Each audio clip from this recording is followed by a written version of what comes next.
Comunidad, sean bienvenidos y bienvenidas, por supuesto, a un episodio más de Relatos Oscuros. Esta noche prepárate para adentrarte en lo desconocido, porque traigo varios relatos paranormales, cada uno más aterrador que el anterior. Antes de iniciar, y si todavía no estás suscrito al canal, te dejo el botón por aquí abajo. De igual forma, recordarte que nos puedes seguir en Spotify. Esto ayuda mucho a que el contenido siga creciendo. Sin más por el momento, iniciemos con Relatos Oscuros.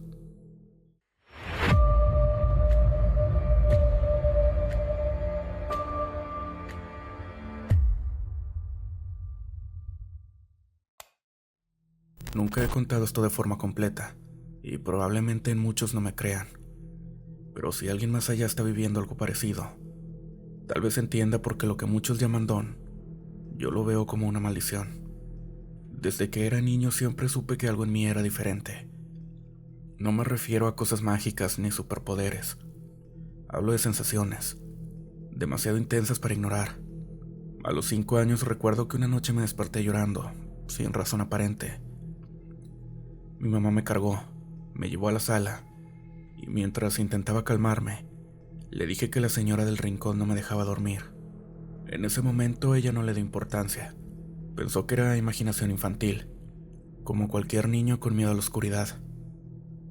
Pero al día siguiente, mientras limpiaba detrás del mueble donde decía que la señora estaba, me encontró una foto vieja, de las de blanco y negro, toda doblada. Era una mujer con expresión muy triste, vestida de negro. Mi abuela la reconoció. Era una tía que se había suicidado en casa décadas atrás. Nadie me lo había contado antes. Con los años empecé a tener más episodios. Cuando entraba a una casa por primera vez, sabía que había algo ahí. Podía sentirlo en el estómago. Un frío seco, como cuando respiras hielo. Y un zumbido, como si algo invisible pasara junto a mí. En la secundaria se puso mucho peor. Una tarde estaba en casa de un amigo. Su abuelita acababa de fallecer, hacía poco. Estábamos solos jugando videojuegos cuando de pronto, la televisión se apagó. Pensamos que fue el cable, pero luego vimos cómo la mecedora junto a la ventana empezó a moverse. No como por aire. Era un vaivén constante, pesado, como si alguien realmente estuviera sentado ahí. Mi amigo no lo vio. Me preguntó qué pasaba porque me puse blanco, pálido. Pero yo estaba viendo una mujer delgada, de pelo canoso, con los pies colgando, balanceándose lentamente. Me miró y solo dijo: "Dile que no me tire mis cartas". Me fui de ahí sin decirle nada. Días después, su mamá me preguntó si yo había sido el que le había dicho a su hijo que tirara las cartas de tarot de la abuela. Él lo había hecho por accidente, limpiando.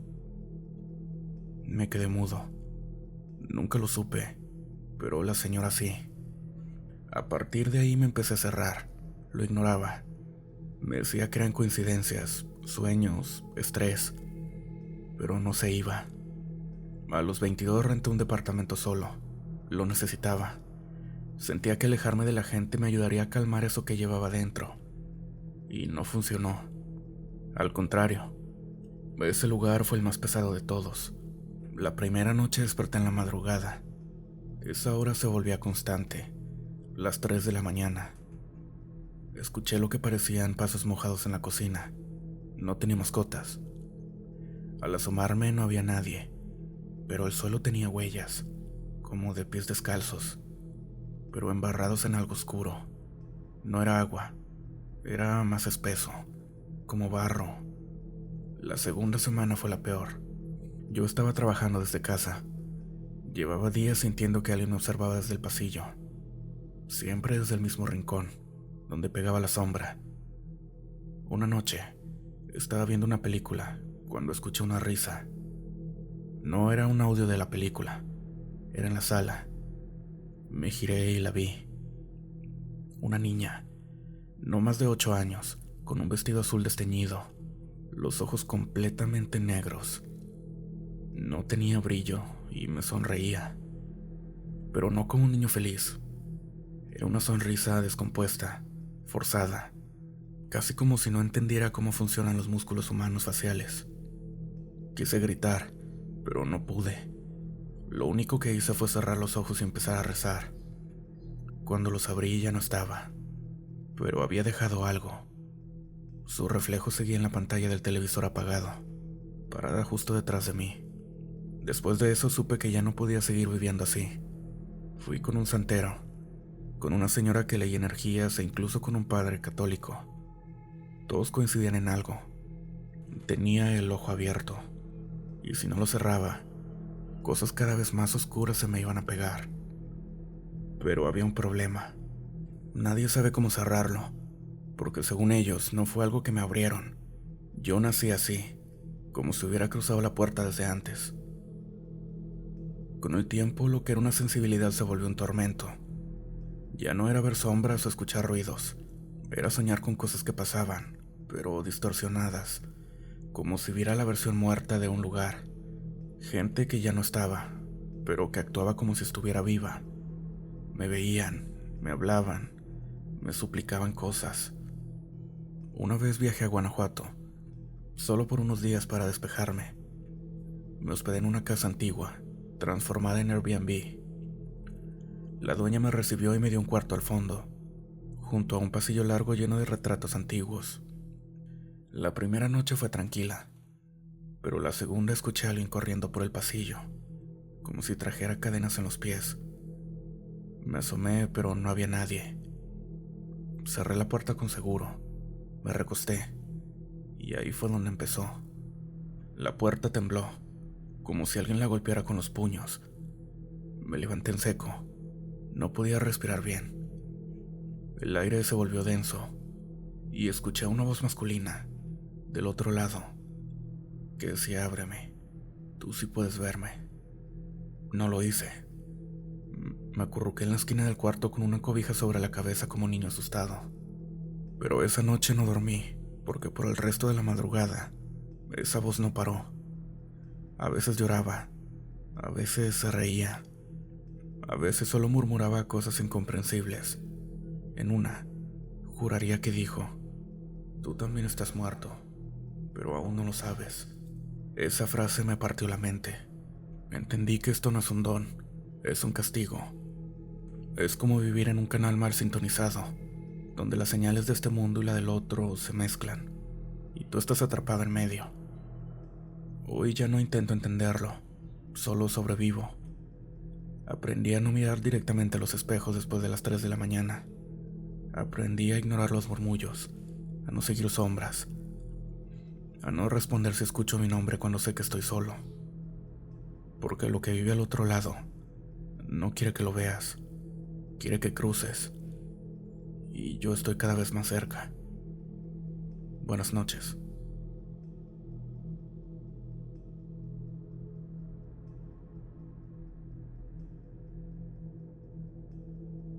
Yo crecí en Santa María del Oro, un pueblito en Nayarit, conocido por su hermosa laguna y por cosas que no muchos se atreven a contar.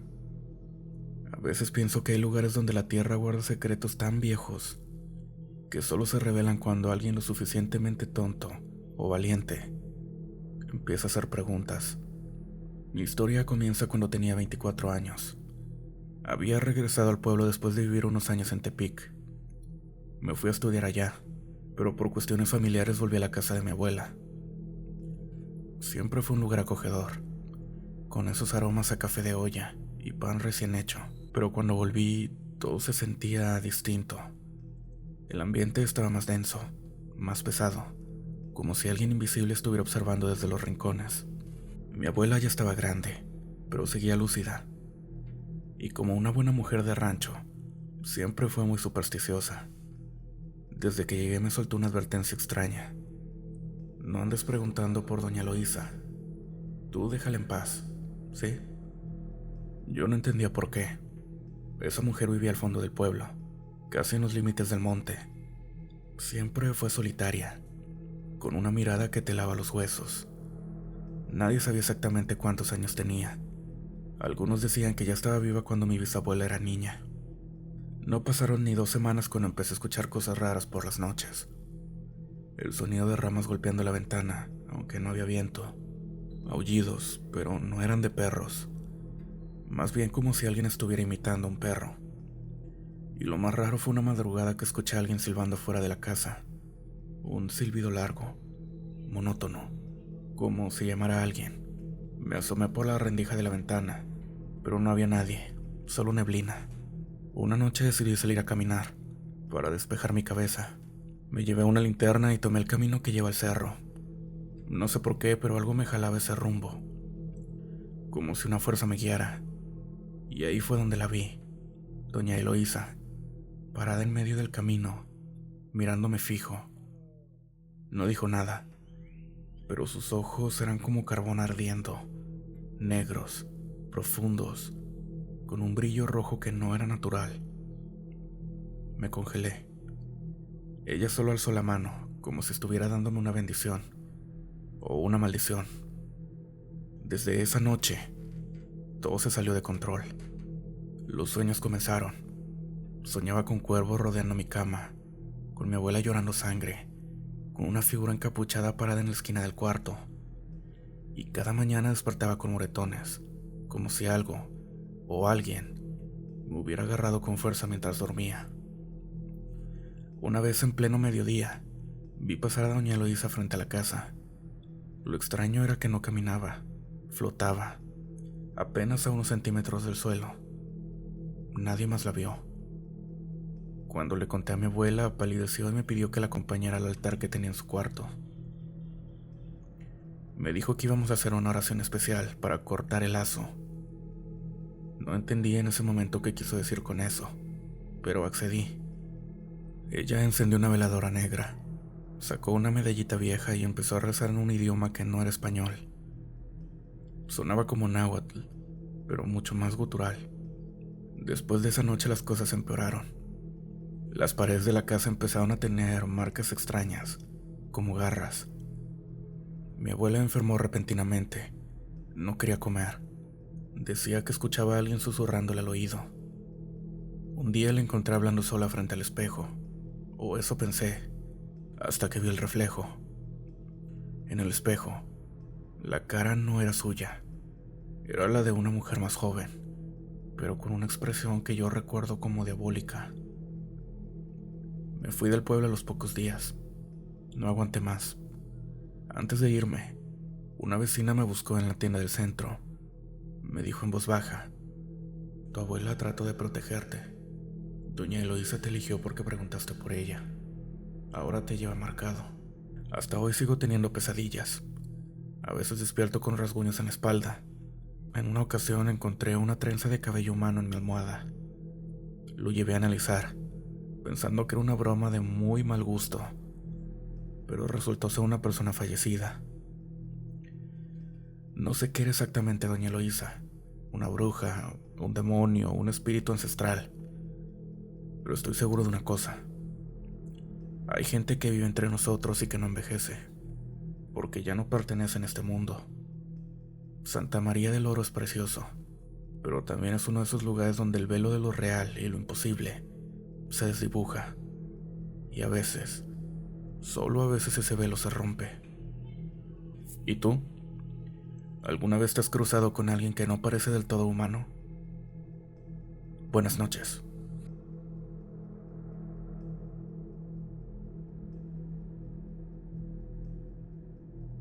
Cuando mi esposa y yo nos casamos, decidimos rentar un departamento en la Ciudad de México.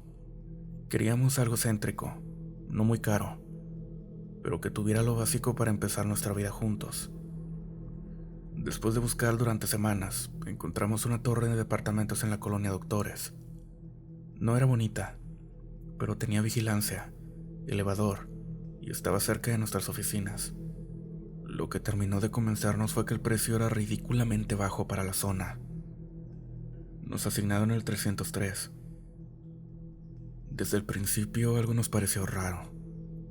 El velador nos entregó las llaves y solo dijo: ahí no duran mucho los inquilinos, pero suerte. Creímos que lo decía de broma, así que nos reímos incómodos y no le dimos importancia. El departamento estaba vacío, pero limpio. Tenía ese olor a encierro, como a humedad vieja. Aunque no había manchas visibles, todo era en tono de grises. Las paredes, el piso, e incluso la luz que entraba por las ventanas parecía apagada, como si algo filtrara la claridad del sol. A los dos nos dio la misma sensación. Estábamos dentro, pero era como si alguien más también lo estuviera. La primera semana fue tranquila, pero empezaron a pasar cosas pequeñas. La televisión se encendía sola, siempre en volumen bajo, como si alguien la estuviera viendo a escondidas.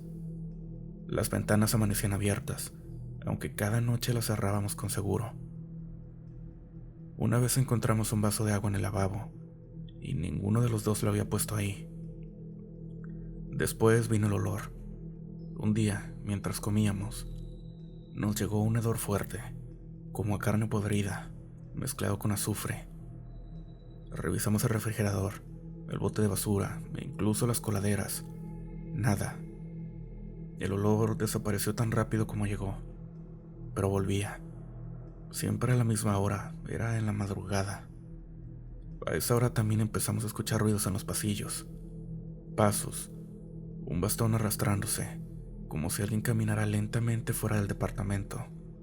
Pero al asomarnos no había nadie. Una madrugada, mi esposa me despertó pálida, temblando. Me dijo que algo se le había subido encima mientras dormía. No podía moverse ni hablar. Solo veía una figura sentada en su pecho. No tenía rostro, solo un agujero negro donde deberían de ir los ojos. Me explicó ella. Yo traté de tranquilizarla, pero esa noche dormimos con la luz encendida. Unos días después vi algo que me quitó el sueño para siempre. Eran como las 2 de la mañana. Me levanté al baño y al volver a la recámara, la encontré vacía. Pensé que mi esposa estaba en la sala, pero al pasar por el pasillo vi que la puerta del closet estaba entreabierta. Me acerqué para cerrarla y escuché algo adentro. Era un llanto ahogado, como el de una mujer adulta, pero distorsionado, como si alguien intentara imitar el sonido del llanto sin saber bien cómo hacerlo. Abrí de golpe y no había nada. En ese momento escuché la voz de mi esposa llamándome desde la sala. Me paralicé. La había escuchado dentro del closet segundos antes. Después de eso las cosas escalaron. Las luces parpadeaban solo en el departamento, aunque el resto del edificio estuviera completamente normal. Una noche amanecimos con rasguños en los brazos, como si alguien nos estuviera arañando mientras dormíamos. Yo comencé a tener sueños repetitivos con una mujer de cabello mojado, que se me quedaba viendo desde el techo del cuarto. No hablaba, solo me observaba. Pero en uno de los sueños me susurró algo al oído. Tú no debiste entrar. Investigamos con algunos vecinos, pero nadie decía nada concreto. Solo que en ese departamento había pasado algo feo hace unos años. En la administración tampoco nos quisieron dar información, pero un trabajador de limpieza, ya entrado en confianza, nos contó que hace más de una década, una señora vivía ahí con su hijo adolescente. El niño desapareció, y días después la mujer fue encontrada en el baño sin vida. Lo raro fue que al revisar el departamento, la policía encontró comida caliente servida en la mesa, una silla caída y huellas mojadas por el techo. Después de escuchar eso, mi esposa y yo decidimos irnos, pero algo, no sé cómo explicarlo, no nos dejaba. Cada intento de mudanza fallaba. Se descomponía el coche, el elevador se atoraba, los camiones de mudanza no llegaban. Y cuando por fin logramos sacar nuestras cosas, dejamos lo mínimo solo para pasar la última noche ahí. Esa noche fue la peor. Todo el departamento se heló, literal. El vapor salía de nuestra boca como si estuviéramos en un congelador. Las paredes comenzaron a crujir, y la puerta principal se abrió sola de par en par. No pudimos movernos. Del baño salió una figura. Era una mujer, pero con la piel negra, quemada, con los ojos completamente blancos. Se arrastraba por el suelo como si tuviera las piernas rotas, y venía hacia nosotros. En cuanto mi esposa gritó, se desvaneció. Pero el grito no fue lo más aterrador, fue lo que vino después. Una voz que no era humana, gutural, espesa, salió de todas partes al mismo tiempo y dijo: no han terminado. Nos fuimos esa madrugada, sin dormir. Dejamos muebles, ropa, todo. Nunca volvimos por ellos. Tiempo después, por mera casualidad, entré a foros de internet y encontré 2 publicaciones de personas que habían vivido en el 303. Describen lo mismo: los olores, la figura del closet, el llanto, los sueños. Una de esas personas escribió algo que me dejó helado. Yo también creí que me había liberado, pero a veces, en mi nueva casa, escucho ese bastón arrastrándose otra vez. Buenas noches.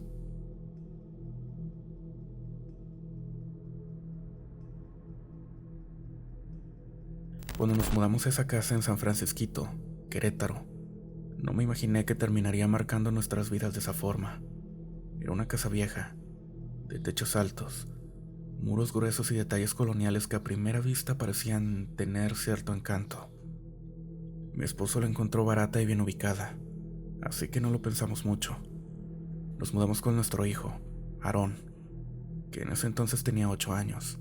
Recuerdo que desde el primer día me sentí rara, como si la casa no quisiera que estuviéramos ahí. No sé cómo explicarlo. El aire era pesado, y a pesar de que tenía varias ventanas, siempre parecía más oscura de lo normal.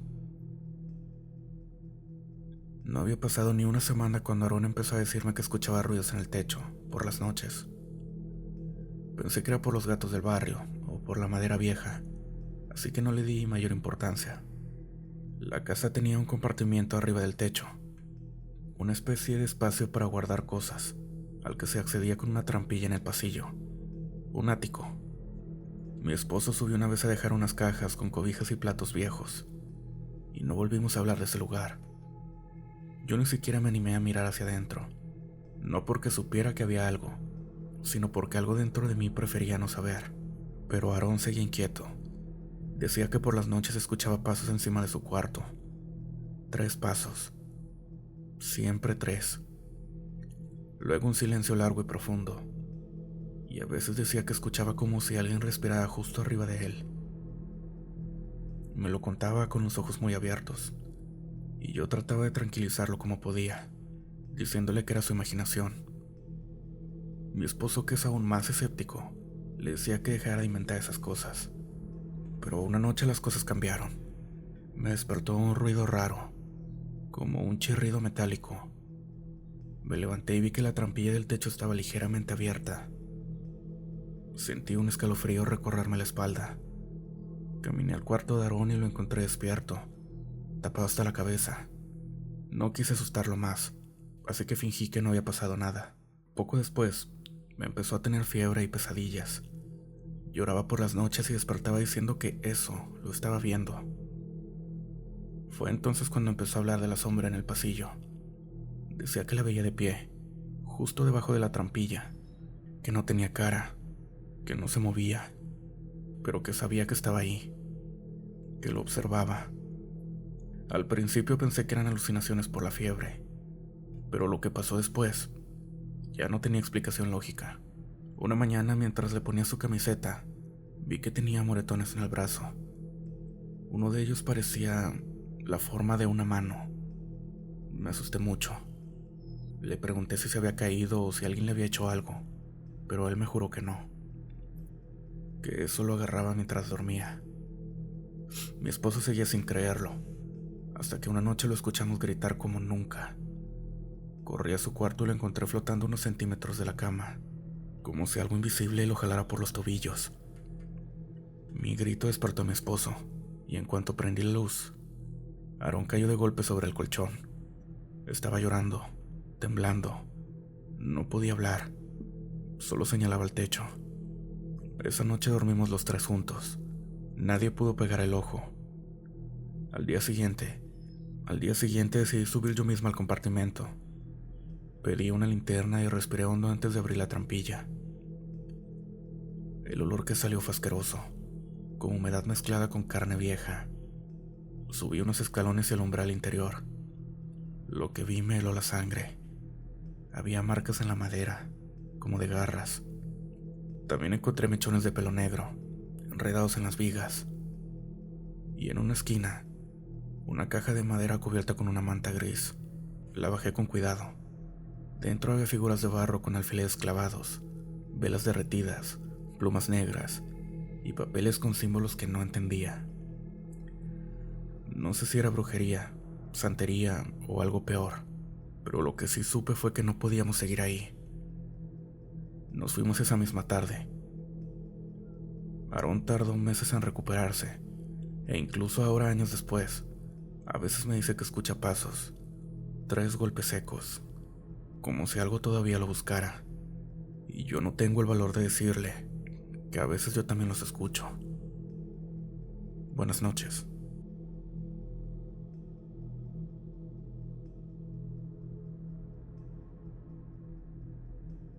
Mi abuela tenía la costumbre de leer por las noches. Se sentaba en su sillón con una lámpara de luz amarilla que apenas iluminaba su cara arrugada y tranquila.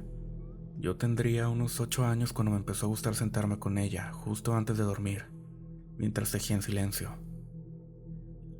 A veces le pedía que me contara historias de cuando era niña, y otras, como aquella noche, le preguntaba si alguna vez había visto algo raro, algo que no se pudiera explicar.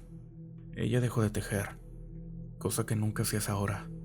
Me miró directo en los ojos y sin cambiar el tono de voz, como si me estuviera contando qué comió ese mismo día, me soltó.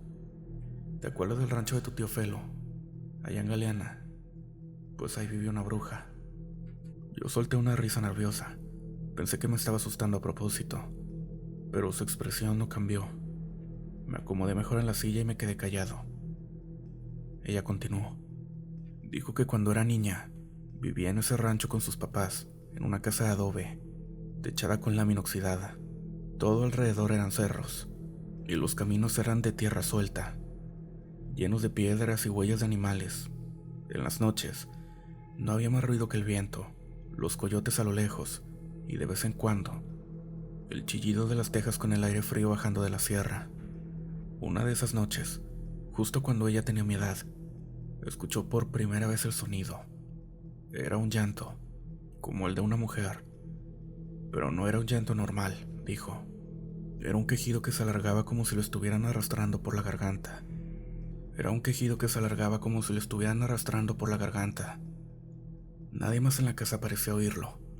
Al principio pensó que era el viento, hasta que una madrugada la vio. Estaba parada entre los mezquites que rodeaban el corral. Llevaba una especie de vestido largo, sucio, y el cabello le caía hasta los tobillos, completamente negro y enredado. Lo más raro era que no se movía, pero tampoco parecía estar quieta, como si la imagen estuviera parpadeando, ¿sabes? Como cuando ves algo a lo lejos en el calor del desierto, así borroso, tembloroso. Mi abuela no gritó, se metió a la cama y se tapó la cara. Pero esa fue solo la primera noche. A partir de ahí, todas las madrugadas se escuchaba el mismo llanto, cada vez más cerca. Su papá decía que eran los coyotes, su mamá decía que era el viento bajando del cerro, pero ella no estaba loca. Una vez, cuando fue a sacar agua del pozo en la tarde, encontró plumas negras en forma de espiral, justo en la piedra del brocal. No había aves negras por ahí, nadie podía explicarlo. Luego, los animales empezaron a morir. Un día amanecieron 3 gallinas sin cabeza, perfectamente acomodadas en línea frente a la puerta. Otro día, la mula apareció con la lengua cortada, pero sin rastros de pelea. Y la más rara fue una noche en la que todos los perros del rancho se pusieron a aullar al mismo tiempo, mirando hacia el cerro más grande. Cuando su papá salió a ver qué pasaba, encontró una figura delgada caminando de espaldas, alejándose hacia el monte, con una especie de bastón torcido. La gota que derramó el vaso fue una madrugada en la que su hermana menor, Ana María, amaneció fuera de la casa, dormida en el zacate, con los pies llenos de espinas y tierra en la cara. Nadie supo cómo salió ni por qué estaba sonriendo.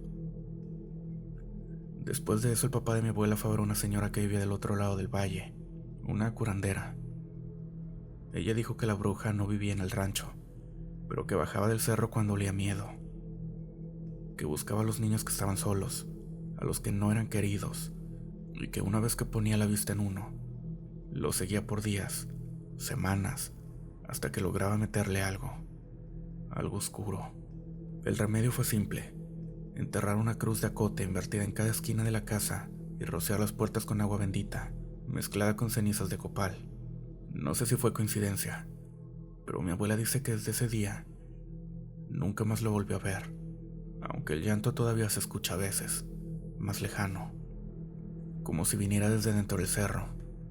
Cuando mi abuela terminó la historia, se volvió a poner a tejer como si nada. Yo no sabía si era una historia para asustarme o si de verdad había pasado. Esa noche no dormí bien, y cada vez que íbamos al rancho del tío Felo, yo no podía dejar de ver los cerros, esperando, y al mismo tiempo deseando no ver una figura negra entre los árboles.